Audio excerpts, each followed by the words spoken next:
સુરતના શહેરીજનોને આકરા તાપ અને હીટ સ્ટ્રોકથી બચાવવા માટે સુરત મહાનગરપાલિકા દ્વારા ખાસ તકેદારીના પગલાઓ લેવામાં આવી રહ્યા છે. પાલિકા સંચાલિત સ્મીમેર હોસ્પિટલમાં પણ હીટ સ્ટ્રોકથી દર્દીઓને બચાવવા માટે અગ્રિમ તૈયારીઓમાં બાથ ટબ અને આઈસ બેડની વિશેષ વ્યવસ્થાઓ કરવામાં આવી છે.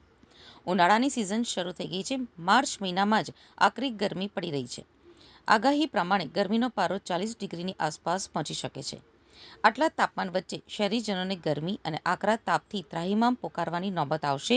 જોકે બીજી બાજુ શહેરીજનોને આકરા તાપ અને હીટ સ્ટ્રોકથી બચાવવા માટે સુરત મહાનગરપાલિકા દ્વારા ખાસ તકેદારીના પગલાઓ લેવામાં આવી રહ્યા છે.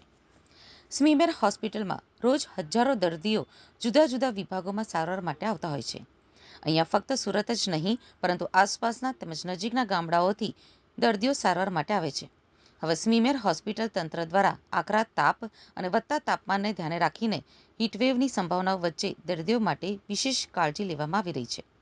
દર્દીઓને હીટ સ્ટ્રોકથી બચાવવા અને તાત્કાલિક ખાસ પ્રકારની ટ્રીટમેન્ટ મળી રહે તે માટે કેઝ્યુઅલિટી વિભાગમાં બાથ ટબ મૂકવામાં આવ્યા છે. તેમજ આઈસ બોક્સ એટલે બરફની પેટી પણ મૂકવામાં આવી છે.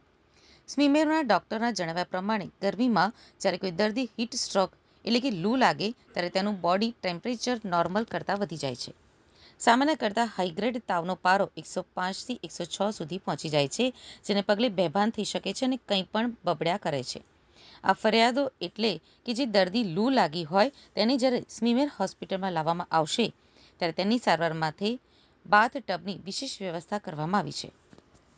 સ્મીમેરના આરએમઓએ જણાવ્યું હતું કે સ્મીમેર હોસ્પિટલમાં હીટ સ્ટ્રોકવાળા દર્દીઓને એમના જે લક્ષણો છે કે અત્યંત ગરમી લાગવી, પરસેવો થવો, માથું દુખવું, ચક્કર આવવા, ઉલટી ઉપકા થવા, ગળું સુકાવું, જેનાથી બચવા માટે આપણે ત્યાં આઈસ બેડની વ્યવસ્થા કરાઈ છે. એમનું ટેમ્પરેચર નોર્મલ રહે એ માટેની વ્યવસ્થા પણ કરવામાં આવી છે. જ્યારે પણ આવા દર્દીઓ આવે ત્યારે એમને પૂરતા પ્રમાણમાં એટલે કે બોડીમાં પાણી મેન્ટેન રહે એના માટે આઈવી ફ્લુઇડ્સ, ઓઆરએસ, લિક્વિડ્સ વગેરેની વ્યવસ્થા કરવામાં આવી છે. દરેક વોર્ડમાં પણ પાણીના જગની વ્યવસ્થા કરાઈ છે એટલે કોઈ પણ વ્યક્તિ કે દર્દીને આની તકલીફ ના પડે અને આપણે એના માટે આપણા ઇમરજન્સી વિભાગમાં પણ એ બધી જ વ્યવસ્થા એ રીતે આઈસ બેડની વ્યવસ્થા પણ કરી છે. દરેક વ્યક્તિએ લૂથી બચવા માટે સુતરાઉ કપડાં પહેરવા જોઈએ. બહુ જ જરૂરી હોય ત્યારે જ તડકામાં નીકળવું.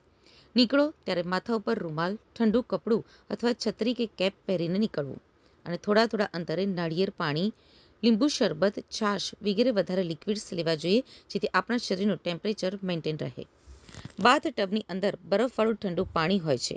ટબની અંદર દર્દીને સુડાવવામાં આવે છે જેથી ઠંડા પાણીના લીધે બોડી ટેમ્પરેચર સામાન્ય થવા લાગે છે અને નોર્મલ થાય એ રીતે દર્દીનો જીવનનો ખતરો ટળી જાય છે અને એક વિશેષ પ્રકારની સારવારથી તેનો જીવ બચાવી શકાય.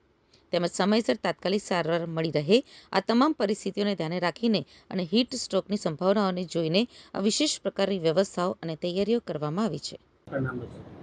मेरा नाम डॉक्टर आकृति है। मैं स्मीमर हॉस्पिटल में एज अ डॉक्टर रेसिडेंट काम कर रही हूँ, सेकेंड ईयर में। मैडम क्या सुविधा रखी है? ये जो मेरे पीछे रखा है उसको ट्यूब, मतलब water tube, ice pack tube बोलेंगे। जो अभी 3 महीनों में 4 महीनों में बहुत तापमान बढ़ने वाला है, वो तो समर आ रही है, तो उसमें क्या होता है कि बहुत सारे दर्दियों का टेम्परेचर बढ़ जाता है, 102, 103, 104 तक पहुंच जाता है। उसमें दवाइयाँ जल्दी काम नहीं करती है, तो उन जैसे दर्दियों के लिए उनको यहाँ पे रखेंगे। ये ट्यूब के नीचे बर्फ़ रखा हुआ है और वो ट्यूब के अंदर पानी रखा हुआ है। वो पानी से इनका तापमान क्या है, शरीर का बराबर हो जाएगा, तो उनको अच्छा महसूस होगा और साथ में साथ उनका शरीर भी सही हो जाएगा।